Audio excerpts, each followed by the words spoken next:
It's a perfect situation. Hello, this is Liz. Welcome to my little urban homestead. I did some berry picking yesterday. I picked a load of blackberries when I took the dog for a walk. I came back, picked a load more from my front garden together with some raspberries that were ready. So it's mainly blackberries, but there are some mulberries and raspberries in this. And I'm going along with this book, the complete book of home preserving. And if you see, it's got a section on berry jam. Oh, you can see it now, berry jam. And I haven't got 9 cups worth, so I worked out because you need 9 cups of the crushed berries to 6 cups of sugar. That's a 2 to 3. For every 3 cups of berries there's 2 cups of sugar, so it's a 2 to 3 ratio. I know what I mean anyway. So I weighed my berries, just over 900 grams. So on a 2 to 3 basis, I need just over 600 grams of sugar. I could have made it easier for myself by rounding it all up, but no, I'm using all the berries. So I've got all the berries here. They've been sitting in my fridge overnight, and so I could do them today. They were washed and now they're in a heavy bottomed pan. I have weighed off just over 600 grams of sugar, and that's all you need for this. So I'll take it to the cooker now and start cooking them down so they release some of the juice. I have the burner on low,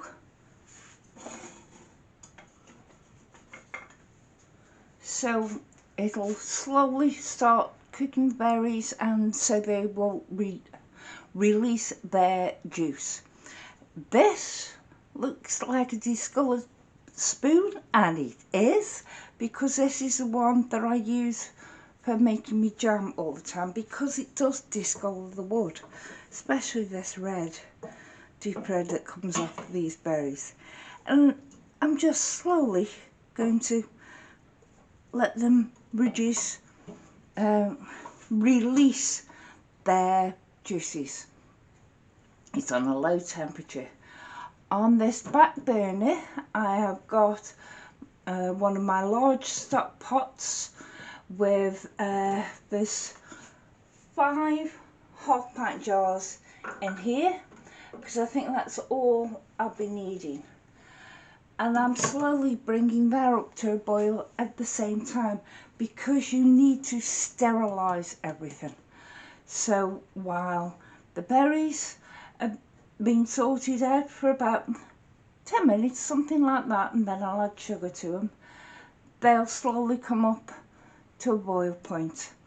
In the meantime, get a small plate, put it in your fridge or your freezer to get nice and cold, so you'll be able to test for the setting point.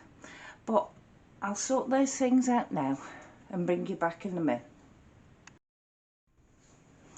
As you may possibly be able to make out, it is releasing all its juices. So now I'm going to add the sugar to it. And I shouldn't have used the bowl that I had the berries in overnight, because it's all stuck to it.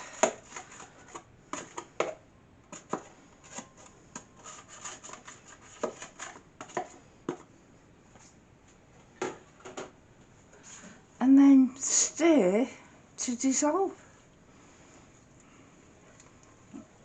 Now this should make, well, this should take 10 minutes. It's on a low heat, and as soon as all the sugar is dissolved, I'll bring you back. All the sugar has been dissolved now. Just put the camera.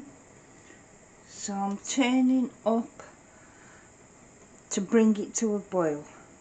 I've got my tattlers on, but I'll turn them off in a minute because my water still hasn't come up to a boil that is going to sterilise my jars in.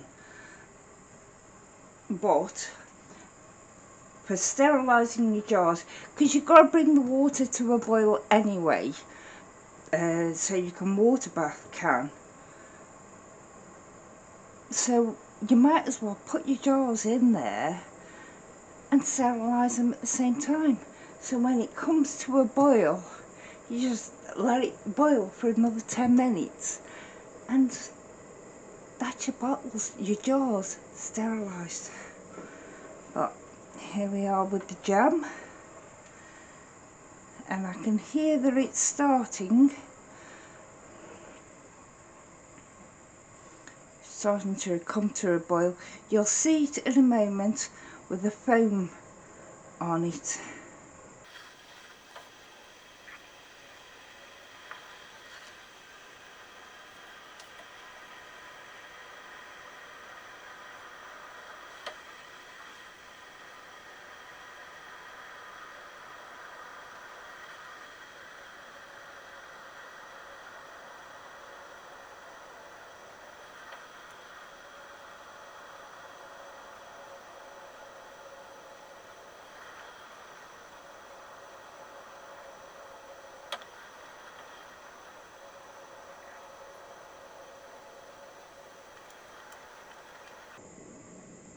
There, it's starting to boil now. But you will see there gets foam on the top of it. Some people put a little knob of butter on to help dissipate the foam. Some people scrape the foam off. Some people even say that if you stir just one way, so in this case I'm going clockwise, then you shouldn't get much foam. But now we want it boiling so that you can't stir the bubbles down, which it's now at. As you can see, as I stir, the bubbles are still going and the foam is coming as well. So we'll let it go like this for a couple of minutes and then test it for setting point for about 5 minutes.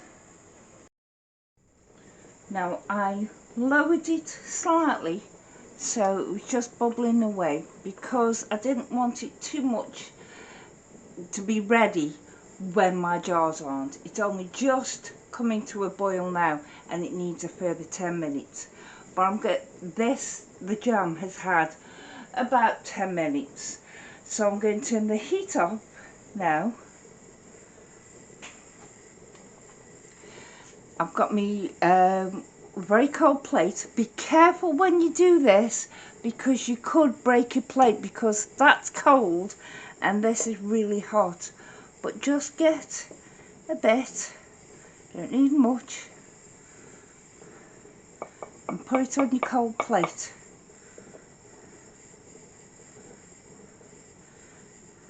I'm going to put a lid over this now and put this in the fridge for about a minute, and I'll set the timer for my jars. It's had a minute in the fridge to get cold, and as you can see it's still wanting to slide and move, and it's not really caused a skin as yet, so it needs to for a few more minutes. So turn the heat back on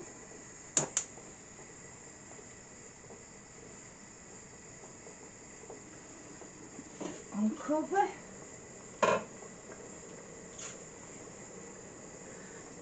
And let it go for a few more minutes. So it'll actually tie in, time-wise, I think, with my jars. My jars have got about 7 minutes to go. So after 5 minutes of this, I'll do another test. I've done another test and it still isn't quite ready. My jars are though, so I can now lower them and they'll stay happily there in the pot being sterilised and warm for me. My tattle lids are ready. We're just waiting on the jam. It does take a bit longer because there's no pectin in this. The fruit itself has a lot of pectin, but it depends how juicy it is, whether it's going to do a set or not. So I'm going to let it boil away for another 5 minutes and then do a third test, and it should be enough. I have done a third test and as you can see it's wrinkling. That is setting point. So I've got my jars out. I've put the jam into a measuring jug to make it easier for me to pour, but I've left some warm water, well, hot water in the jars, so they're still nice and warm and I won't get any thermal shock from it. And there is 2, because if you've been watching me long enough you know I tend to do things in 2s. And basically fill it up within 1/4 of an inch headspace you need, and that is not 1/4. Let's do this one.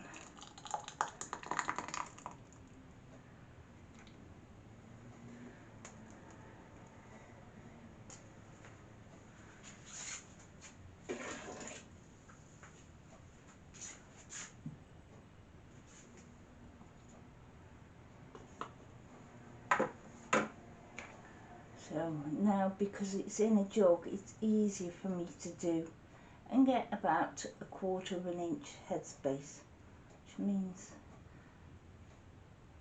I'm not far off. That's it.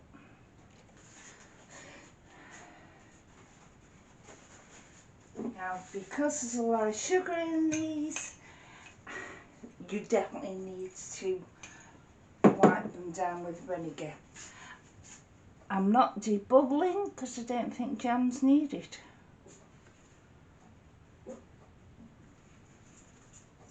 But wipe your rim because you don't want anything to cause a failed seal. You can see. Move that one again.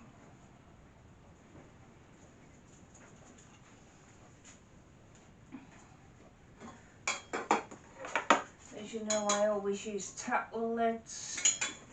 Well, the majority of the time I use tattle lids, but in particular when I'm water bath canning, because then I can sterilise them. And with these metal lids now, they just say give them a wash. Well, to me, that might have something on, so I always use tattlers when I water bath. And there, the lids.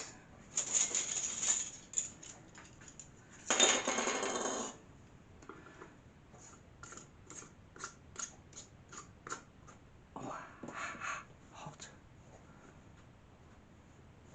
So I'm going resistance, but it's on.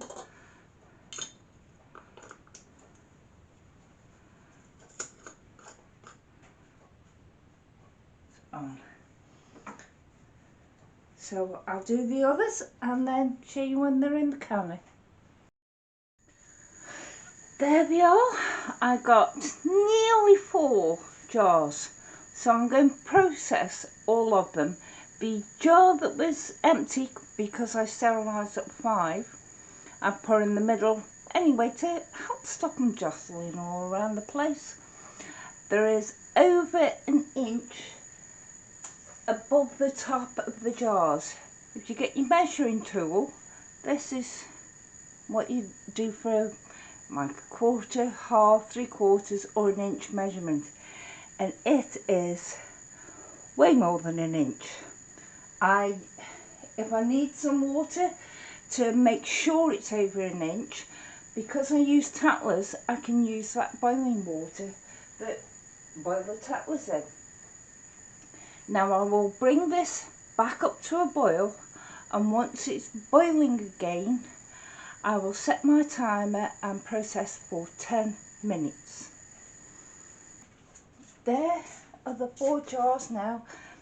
Because of the tattlers, I have to tighten them down, so it's a bit of a pain to actually do that on camera. But I have done it a few times, and I will probably do it again so people know how to do it. But this is the one that is not quite full. So this is the one that will go in the fridge, and we will eat that first. This is providing all the seals are good. These 3 will go on my shelves. And this is just a sourdough sponge starter for tomorrow, so we can have sourdough bread with jam. Thank you. Bye.